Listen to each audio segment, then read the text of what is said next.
1976, comme ça je vais revendiquer ma belgitude à Bruxelles. J'ai fait des études de droit, et puis j'ai travaillé pendant plusieurs années à la Croix-Rouge de Belgique, au service de droit international humanitaire, donc droit des conflits armés. Et j'ai rejoint le barreau en 2006. Je me suis spécialisée en droit pénal. Et j'ai commencé en même temps que mon métier d'avocate à militer à la Ligue des droits de l'homme à l'époque. J'ai rejoint la commission justice, dont j'ai pris la présidence après. Je me suis investie aussi au barreau. J'ai fait le discours de rentrée en 2014 et puis, en 2018, on m'a demandé et je me suis proposée pour prendre la présidence de la Ligue et donc ça fait, 3 ans que j'ai l'honneur de présider cette belle association qui est devenue la Ligue des droits humains entre-temps.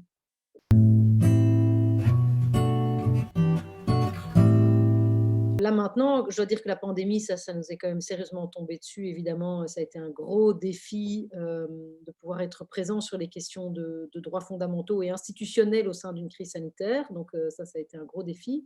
Alors à la base, moi j'avais très envie de travailler sur les questions de vie privée, mais d'égalité sociale aussi. Donc, les droits économiques, sociaux et culturels, je pense, sont un des lieux, de plus grande attention aujourd'hui, avec quand même, voilà, beaucoup de personnes qui sont encore en situation de pauvreté, de précarité. Donc ça, c'était un peu les focus. Et puis comme je suis avocate pénaliste, forcément, tout ce qui touche, à la justice pénale me touchait aussi. Donc à la fois le respect de la présomption d'innocence, mais le respect des droits fondamentaux dans le procès pénal.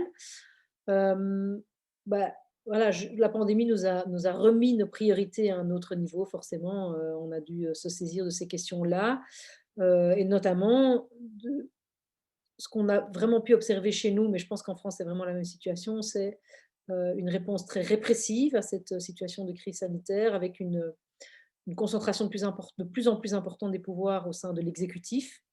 Et d'ailleurs, en fait, même avant la crise de la pandémie, un des sujets d'attention qui m'a semblé le plus important, et je ne pensais pas que ça allait être comme ça, mais ça s'est vraiment révélé, c'est les enjeux d'état de droit et de séparation des pouvoirs. Donc, j'ai dû, presque à chaque intervention, toujours en parler, et je me suis rendu compte à quel point, d'une part, la perte en puissance du Parlement et donc la prise de possession sur la rédaction des lois par le gouvernement avait affaibli le pouvoir législatif, et d'autre part, d'une justice qui est vraiment de manière endémique sous-financée chez nous. Je pense que les problèmes sont similaires en France, fait qu'il y a un affaiblissement très fort de la séparation des pouvoirs avec une concentration des pouvoirs dans les mains de l'exécutif. Et pour moi, gros coup d'accélérateur là-dessus au moment de la pandémie. Et donc là, je crois qu'il y a un enjeu d'état de droit très important, qu'on essaye de ne pas louper, mais il faut que le Parlement se reprenne en main, ce que certains parlementaires font, mais de manière institutionnelle, et que la justice réponde présente aussi.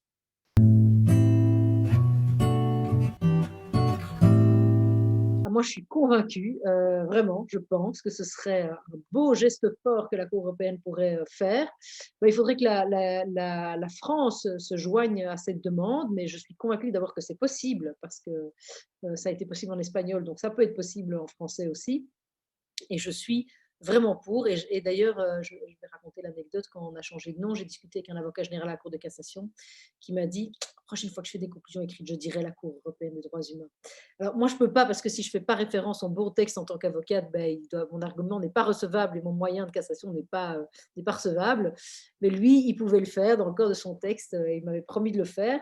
Je ne sais pas s'il l'a fait ou pas, ou si c'était une boutade, mais c'est pour dire que oui, je pense que ce serait vraiment souhaitable.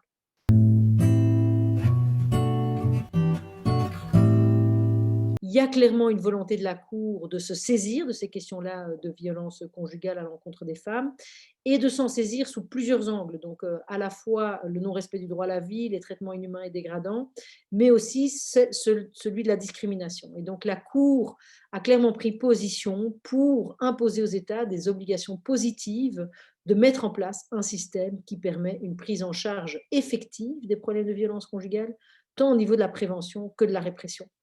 Et ça, c'est un signal fort que la Cour donne, et auquel les États doivent répondre présent. Alors ça doit prendre une multitude de formes, la répression étant une des formes, mais évidemment ça doit s'accompagner de programmes de prévention aussi. Mais donc cette jurisprudence, il faut la saluer. Elle va de plus en plus loin, elle évolue encore récemment, avec des cas de cyberharcèlement, et donc je trouve que la Cour européenne répond présente sur cette thématique pour l'instant.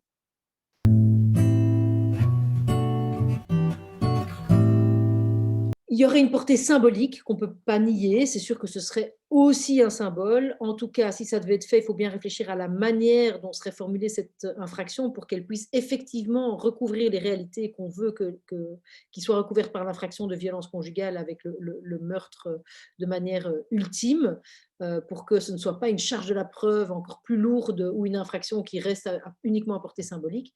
Et en tout cas, parce que écrire une ligne dans le code pénal, c'est très facile pour le législateur, ça ne peut pas être uniquement ça la réponse au problème de la violence conjugale, ça doit aller beaucoup plus loin avec des programmes de prévention, parce que sinon ça reste un gadget et ça reste des mots creux et ça ne servira à rien. Mais non, c'est vrai qu'il y a maintenant, il y a quand même une portée symbolique qui ne peut pas être niée non plus.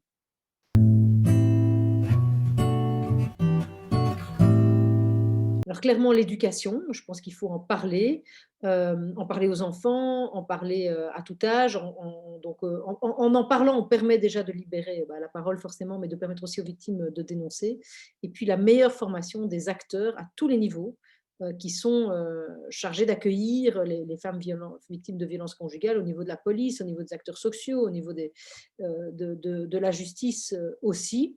Et ça implique des financements. Donc il faut libérer des fonds pour permettre à ces associations qui prennent en charge les victimes, les maisons d'accueil, toutes ces structures sont comme tout le secteur de l'aide aux personnes, en général sous-financées. Et donc là, si on veut lutter, il faut des campagnes de sensibilisation et il faut clairement libérer des budgets pour ça.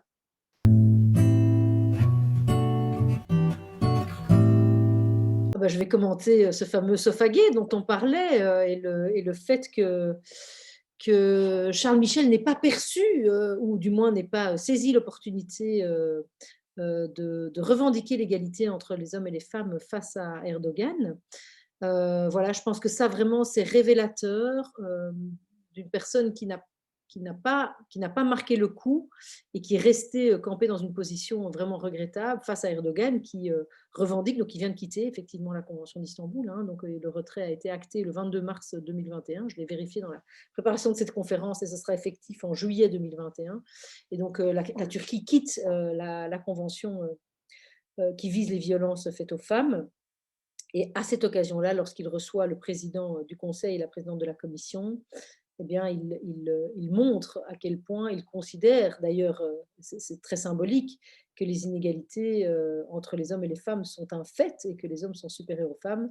Et c'est évidemment très dommage que le président du Conseil n'ait pas saisi cette opportunité pour refuser cet acte symbolique. Et ça montre aussi qu'aujourd'hui, c'est loin d'être une évidence, l'égalité entre les hommes et les femmes, et qu'il faut, et qu'il y a encore un long chemin qui est à faire. Par contre, l'indignation dont ça fait l'objet et le fait qu'on en parle fait partie du chemin qu'on a à parcourir. Alors, c'est aux dépens de Charles Michel et j'en suis bien triste pour lui, mais quand on est à ce niveau de diplomatie, on doit pouvoir en quelques secondes trouver la bonne option. Parce que ça, c'est ça le job, hein, en fait, c'est son taf, quoi.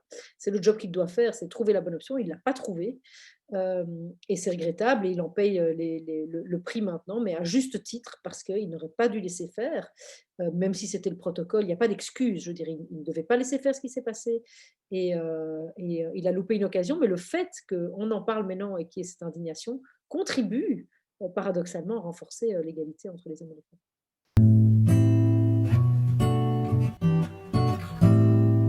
Je vais leur dire que c'est le plus beau choix qu'il y a à faire et que franchement, il y a pas mieux et que c'est très, très large, hein, donc il y a la cause, il y a tout un tas de causes. Moi, en tout cas, dans mon existence, ça ne m'aura apporté beaucoup de travail, mais beaucoup de satisfaction aussi et beaucoup de rencontres extraordinaires. Je pense que tout ce qu'on fait comme engagement pour une meilleure vie ensemble et on ne va aller que vers un mieux, j'en suis convaincue et je pense que c'est en le prêchant aussi qu'on y arrive.